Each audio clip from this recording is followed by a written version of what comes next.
Good day to you, ma'am. I'm Reinhard Moen Dimog from BS Criminology 3 Delta, and today I will present the Bureau of Fisheries and Aquatic Resources under the Department of Agriculture. So we have the vision and mission of the BFAR. So first is the vision.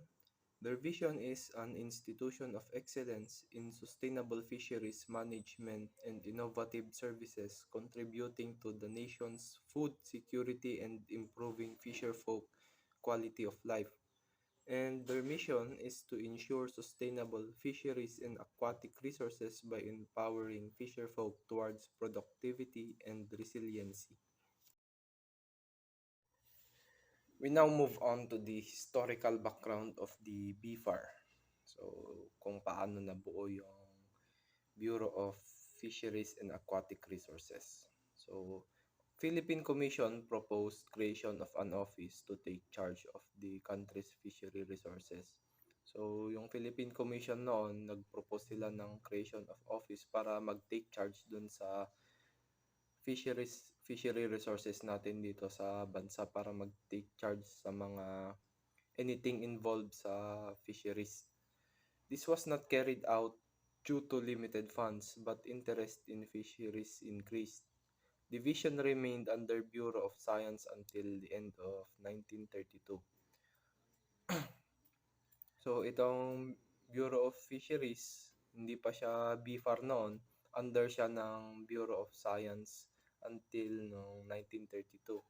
When it was fused into one special division in 1933, the Fish and Game Administration was transferred from the Bureau of Science to the Department of Agriculture and Commerce. On July 1, 1939, it was reorganized as the Division of Fisheries. Itong BFAR noon na-transfer from Bureau of Science to the Department of Agriculture and Commerce. Noong July 1, 1939 naman, it was reorganized. Nakilala siya bilang Division of Fisheries. So, during World War II, its functions relating to forest, fauna, and grazing were transferred to forestry and zoology. The Bureau of Fisheries and Aquatic Resources in the Philippines, or BFAR, was established on June 30, 1981. So itong bureau na to, na fully established na siya noong June 30, 1981. It was originally part of the Ministry of Natural Resources but was later transferred to the Department of Agriculture. So originally, BFAR was a part of the Ministry of Natural Resources, under pa siya nung Ministry of Natural Resources, but was later transferred to the Department of Agriculture. BFAR has undergone a series of reorganizations since then. The Philippine Fisheries Code of 1998 provided for the reconstitution of BFAR as a line bureau under the Department of Agriculture. So dito na siya na-finalize noong 1998 na dun sa reconstitution, yung BFAR na under na siya ng fully under na siya ng Department of Agriculture. It also created the positions of Undersecretary of Fisheries solely for the purpose of attending to the needs of the fishing industry as proposed. BFAR will have 11 divisions and 8 fishery technology centers. So create na yung mga dito na na-create yung mga positions ng mga officials of the said bureau. Next is the operational manual. So the goal of the Bureau of Fisheries and Aquatic Resources is to promote conservation, protection, and sustainable management and aquatic resources based on the scientific information available. So the function is number 1, plan and implement the program in coordination with the industry, RFMOs, and other relevant stakeholders. second is to ensure that the program complies with the standard requirements of RFMOs, including the development and institutionalization of fisheries observer training program, skill and competency development, upgrading of fisheries observers, trainers, and debriefers, develop develop operational safety and manuals and guidelines for observers, recruit, train, certify, and authorize fisheries observers, deploy and conduct briefing and debriefing of observers, collect, compile, store, and disseminate data and publish reports generated by observers, establish establish and maintain observer database, monitor compliance as per requirements of BFAR and RFMOs,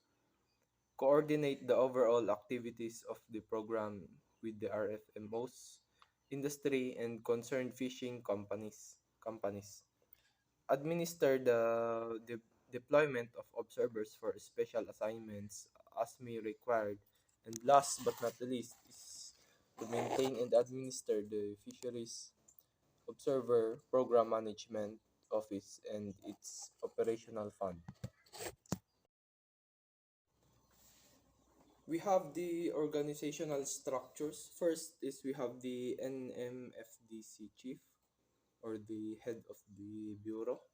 Second is the Fisheries Observer Program Management Office, which will be the office of the program manager. Third section is we have the scientific and compliance operation section, training section, and last is the database and the database under the scientific and compliance, deployment of observers to various regions under the operation section. So in scientific and compliance, this is where the data analyst, yes, this is where the data analyst occur, and the fishery resources specialist, the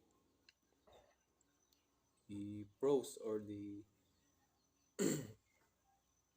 so the operation section, we have here the coordinator or the debriefers. The training section, we have here this is where the training coordinator occur. The training coordinator of the BFAR, sila yung mga nag-train sa mga employees nila. So, the database, deployment of observers to various regions. Ito yung sa deployment of observers to various regions, ito yung mga observer ng bawat region. Kumbaga dito sa Region 1, may observer. So last, we have the duties and responsibilities of the BFAR. The Bureau of Fisheries and Aquatic Resources is responsible for the development, improvement, management, and conservation of the country's fishery and aquatic resources. They are also responsible for developing relevant policies and regulating, monitoring, and issuance of clearances, permits, and licenses on the domestic movement, import, and export of fish and fishery aquatic products. So, itong bureau nito, sila yung mga in charge doon sa pag-produce ng mga clearance, permits, licenses na anything to do with the fishing industry of the country, of our country. So, why is the BFAR created? It was the Philippine Commission who conceived the idea of creating an office under the Department of Interior to take charge of the conservation, promotion, and development of the country's fisheries resources. So, as I reported a while ago, yung Philippine Commission yung parang mastermind ng creating of office para sa mga fishery resources, sa fisheries natin dito sa bansa.